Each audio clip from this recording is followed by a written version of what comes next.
আসসালামু আলাইকুম। আমি মরিয়ম ইসলাম। আশা করি আপনারা ভালো আছেন। আমিও ভালো আছি। চলছে বর্ষার মৌসুম, সব দিকে স্যাঁতস্যাঁতে পরিবেশ। এই আবহাওয়া ফ্রিজে রেখে নষ্ট হচ্ছে সব শাকসবজি।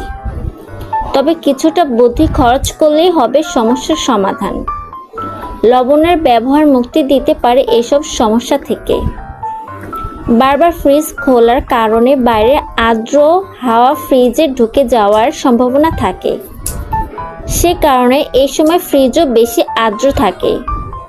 তাই ফ্রিজে রাখতে পারেন লবণ, কারণ লবণে থাকে হাইগ্রোস্কোপিক, যা সহজে আর্দ্রতা শুষে নিতে পারে। ফ্রিজে এক বাটি লবণ রাখলেই আর্দ্রতা শুষে নেয়, ফলে ফ্রিজের ভেতর শুষ্ক থাকে আর আর্দ্রতা থেকে ব্যাকটেরিয়া জন্ম নেওয়ার দাপটটা কমে যায়।